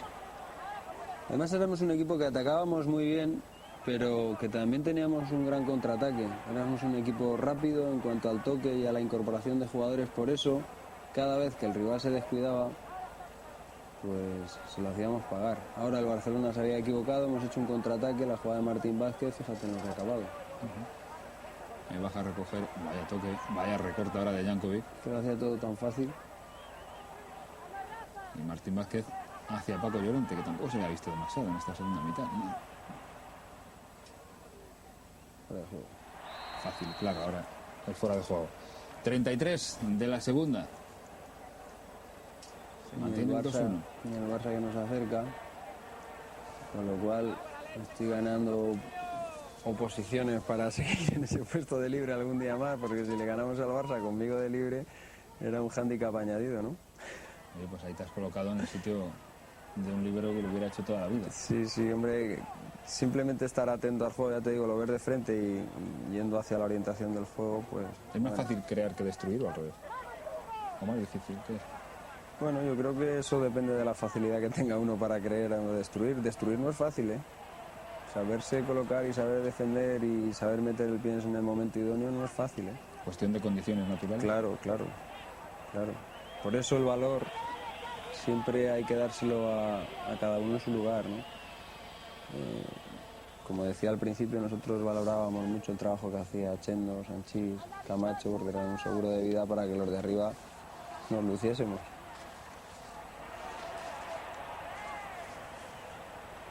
Además, no solamente tenían que eran buenos defensas, sino que además sabían que cuando tenían el balón lo primero que hacían era cortarla y dársela a un compañero. Eso influye mucho en ser un buen defensa también. Y sobre todo ser conscientes de tus limitaciones. Más quizás no de tus limitaciones, sino de tu capacidad y de tu trabajo dentro del equipo. No, como decía Luis Suárez, no todo el mundo puede tocar el violín, los que tocan el bombo también suman, ¿eh? Decía Luis Suárez, ¿usted quiere del bombo o del violín? Yo, bueno, humildemente soy del violín. Y decía, pues a tocar el bombo de vez en cuando, ¿no? Y así sale la orquesta afinada. Afinadísima. Y a los del bombo a veces les decía que no, que usted no sabe tocar el violín con el mazo del bombo. Vamos, que todos tienen que saber tocar el bombo, pero el violín que lo toquen... Que les toquen los que afinan. Pues tocaba Gerardo y Migueli de nuevo para Gerardo. Y ahí Schuster. Digamos que este partido, por decirlo de alguna manera, marcaba la diferencia entre los dos equipos, ¿no? El Barça prácticamente acababa la temporada y acababa ese ciclo con esta derrota. Nosotros estábamos en un periodo intermedio para seguir creciendo y seguir teniendo posibilidades. Era un momento en el que creíamos que podíamos alcanzar la Copa de Europa. Y es que esta es la 16ª jornada. El Real Madrid antes de este partido era líder con 25 puntos, la Real Sociedad tenía 21, el Atlético de Madrid 21 también, y entre los 7 primeros no aparecía el Fútbol Club Barcelona, que tenía 14 puntos, 15. Es que fíjate, octavo con 15 puntos, séptimo el Osasuna también con 15 puntos. el Madrid está muy acostumbrado a ir primero, es mucho más, se siente mucho más a gusto perseguido que persiguiendo, y por eso el hecho que habitualmente si tenías que perseguir a alguien era el Barcelona, y si el Barcelona estaba a tantos puntos de ventaja nuestro, pues eso Da tranquilidad, ¿no? facilitaba mucho las cosas. Y en el día a día también. También. Es decir, Los periodistas somos menos pesados. había menos periodistas entonces, ¿eh? El porcentaje era igual de pesadez de algún periodista, pero había menos. También somos diferentes, supongo, ¿no? Entonces, claro, ahora que nos conoces también como entonces. Ahora yo creo que ha subido también el nivel de bondad del periodista, porque también sabe que hay muchos medios de comunicación y todos quieren tener el mejor reportaje, la mejor noticia y sobre todo llevarse bien con los jugadores. Eso no me parece mal. Además es una buena manera de proteger lo que es el fútbol, ¿no? Todos vivimos de ello. ¿Bondad te refieres a que somos mejores como profesionales o que somos mejores como De las dos buenas cosas. madres? De las dos cosas, ¿no? Yo creo que antes era muy típico que el que venía a la ciudad deportiva fuese una persona que se llevase bien con los jugadores, pero el que estaba en la cabina de radio, los jefes eran más corrosivos, ¿no? Ahora es distinto, ¿no? Es difícil encontrar que alguien busque más la violencia verbal que el elogio, ¿no? De vez en cuando tendría bien algún palo más. No, lo que viene bien es la crítica. Lo que viene mal es la insistencia de la crítica porque sea un motivo personal. Yo creo que lo de los palos o lo de las halagos, lo de las flores, tiene que venir en correspondencia de la realidad, no de los caprichos de cada uno, ¿no? 36, y el Barcelona que no hace cambios. Pues tampoco tenía mucho donde elegir. No era un equipo el Barcelona andaba muy mal ese año. Porque fíjate, nosotros sin hacer un gran partido y no estamos sufriendo en absoluto el agobio del Barça. No es que se conforme con la derrota, Es que no, obviamente, además, pero tampoco... No parece que de para mira Gordillo cómo viene. Ahora es cuando Gordillo miraría al banquillo y le diría, verá que no puedo más. Y le echaban un balón y a correr. Andares parece cojo. Sí. Y Camacho quizás sea igual de futbolista que ahora de entrenador, ¿no?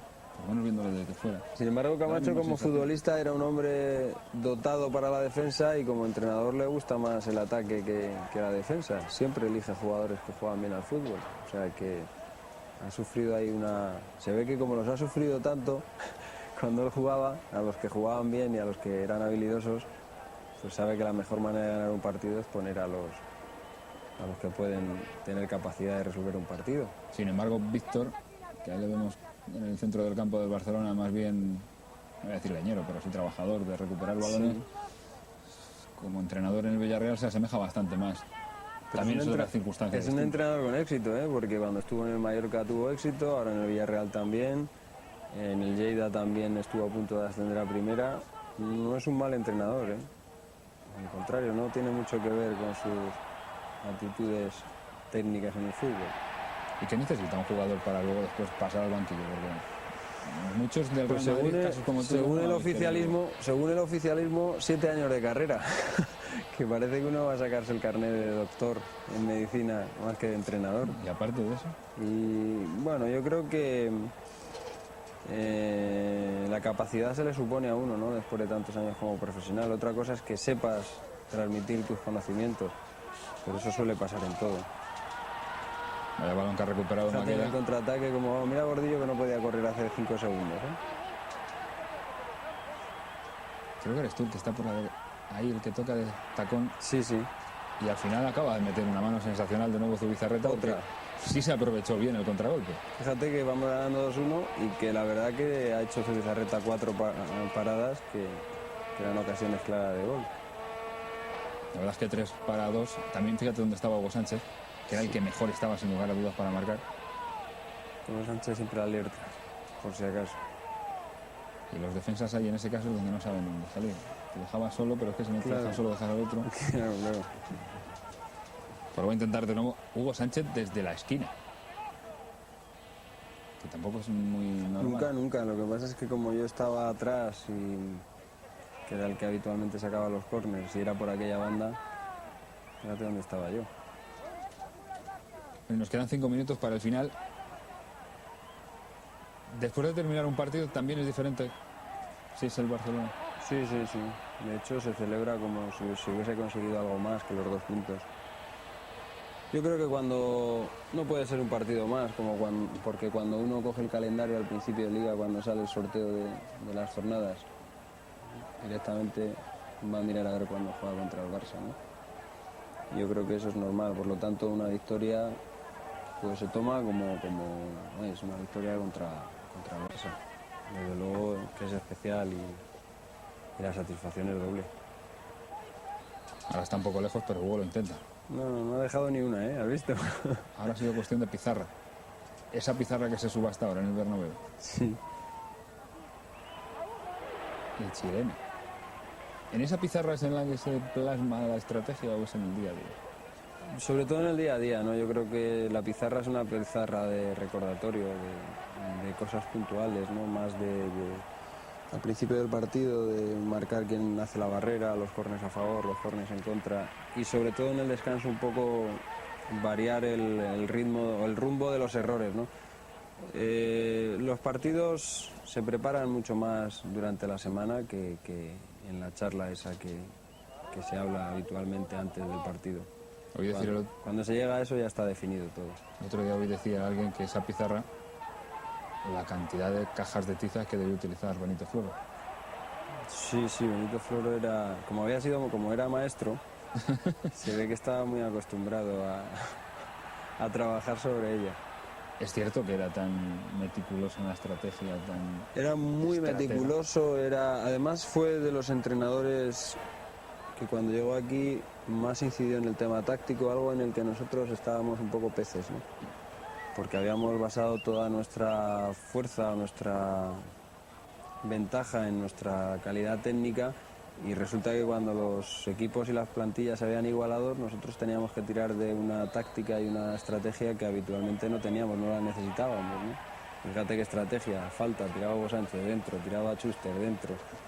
Bueno, pues digamos que aprendimos mucho con Benito Floro en ese sentido, facilitó mucho el trabajo para la llegada de Valdano luego y Valdano supo aprovechar bien ese trabajo táctico que habíamos tenido con Benito Floro.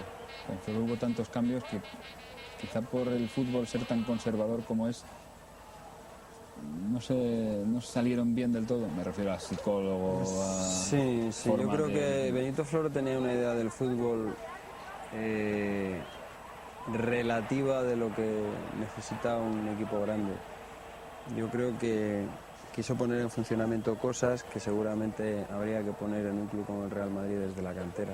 Yo creo que eso mejoraría mucho el rendimiento de los jugadores, ¿no? Yo creo en el tema de quizás los psicólogos para trabajar la relajación, el conocimiento de cada uno, del esfuerzo y todo eso, pero desde que eres un niño, ¿no? Con 30 años. Pero nos queda muy poquito ya para acabar el partido. Vaya recorte de Rafael Gordillo y ahí se le notó que la derecha... Esa no era la suya, ¿eh? Yo creo que es que se ponía 2 botas izquierdas, ¿eh? Para sentirse a gusto. Es que si hubiera tenido derecha ya... Con eso teníamos bastante ya, ¿eh? Qué jugadores. Además que como tú decías antes, parece que cuando va andando está muerto, pero cuando pone la quinta... Tenía 2 expresiones muy graciosas. Una era, mister, no puedo más. Y otra era, no me echan un balón, no quieren jugar conmigo. Y verdad que ya le conocía. Venga, sigue. Esas son las cosas que más gusta saber después con el tiempo. Sí. Eso que ocurre ahí abajo que no...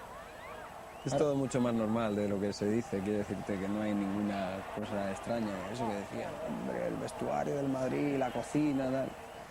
Pues sí es normal, ¿no? Gente joven que cada uno tiene su opinión y su manera de ver las cosas, pero sin más. Ahora que hablas del vestuario, de tal y cual y de Benito Floro. De Benito Floro sobre todo se recuerda La bronca. la bronca. Pero es que de esas nos he hecho varias, ¿eh? La verdad es que nosotros era una época en la que nuestro equipo no andaba demasiado fino y que él nos ayudó bastante. Estábamos un poco atocinados, ¿no? Estábamos un poco perdidos, éramos un equipo que habíamos sufrido muchos elogios, habíamos tenido muchas victorias y que de repente cuando el equipo empezó a perder no estábamos demasiado preparados, ¿no? para mejorar en algunos aspectos. Y a él le costaba entender que el equipo trabajase mucho, pero que aprendiese poco, ¿no? Y por eso ese recordatorio tan turbulento que nos hacía, ¿no? Pero muchas veces nos echaba bronca. ¿Como ese? Sí. Y ya te digo que él tenía mucha capacidad de maestro y le quedaban vestigios de... Era muy pedagogo, Sí. aquella forma de enseñar, yo creo. Nos daba unas charlas desesperantes por su paciencia, ¿no? Era muy pertinaz y muy insistente en la manera de entender las cosas. Esas cosas molestan, que dentro del vestuario, por ejemplo, este caso la bronca, que le fue muy sonado en su momento. Sí. Que se vea lo que ocurre dentro, se escuche, se oiga. Bueno, hombre, a mí lo que me parece... Depende a quién le toque, ¿no? Me parece bien el trabajo, me parece mal la curiosidad, ¿no? O sea, me parece que eso sirva para perjudicar a alguna cuestión profesional. Yo no entro en las reuniones de trabajo de los periodistas porque seguramente habrían broncas de ese nivel. No entiendo qué valor informativo tiene una bronca de un entrenador hacia los jugadores. Posiblemente yo lo veo de otra forma. Posiblemente malear un ambiente que estaba irregular por los resultados, claro. Yo creo que sí tiene. Sí. Pues a mí también me interesa cuando discutes tú con Nacho Aranda. Hay una notable diferencia. No, ninguna. Yo no soy jugador del Real Madrid. De momento. No, y espero, supongo. Me viene un poco tarde ya. Nunca se sabe. Bueno, y todo esto porque lógicamente el partido no está siendo demasiado vistoso. No ha sido nada brillante, ha sido un partido bastante malo. Sí. Ha sido un partido aburrido, que la única tensión o el único interés ha estado en el nombre de los dos equipos. Que ya es suficiente. Y Bullo, que ahí ha estado. De paseo. Eso hoy sería imposible de hacer, lo que acaba de hacer Bullo. No, ahora te dan 6 segundos. Aunque todavía sorprende que algún portero se vaya corriendo por el área, ¿verdad? Siempre causa sorpresa. Pues así va a terminar el partido. Al descanso parecía que podía haber algo más, pero la segunda parte no ha sido precisamente buena, como suele ser habitual, ya lo decías antes, en este tipo de partidos. Ahí terminaba el partido y prácticamente terminaba la liga también, porque acabando con el enemigo, pues deportivo, pues se acaba también, prácticamente quedaba zanjada la cuestión deportiva. Sí, no había nadie que aspirase aunque estaban cerca en cuanto a puntos, bueno, no es lo mismo tener a uno o a otro detrás. Entonces solamente había un enemigo. Ahora ya sí que hay más de un enemigo. El fútbol se ha igualado también en eso. Ahora hay mucho más dinero y menos imaginación. Por lo tanto, los equipos lo que hacen con dinero es comprar a los que ellos creen mejores jugadores. 23 puntos le sacó en esta temporada el Real Madrid al Barcelona. Con partidos de 2 puntos, claro. Partidos de 2, claro. Así se va a poner el punto y final a este partido. Marcó Hugo Sánchez. Y se acaba ya. Que ahí le volvía a tratar casi de agarrar a Zubizarreta. Además marcó en las 2 ocasiones. Ya podía hacer 4 goles. El remate aquel casi de chilena. Sin jugar bien nosotros, ¿eh? O sea, que él en su papel siempre estaba. Las que le llegaban la remataba todas. Ahora va de nuevo. Lo intenta en el contragolpe Paco Llorente por el centro. Para el propio Hugo Sánchez. Y al final ya está cerrado el Barça atrás. Está pidiendo Gordillo abajo desesperado. Ahí le va. Pero fíjate cómo estaría el Barcelona, que no tiene ninguna capacidad de reacción. Y ahora ya sí que acaba el partido. Terminó 2-1. Partido malo, resultado bueno y una liga que marcó la diferencia que había entre los dos equipos, no solo en cuanto a puntos, sino en cuanto a estilo de juego.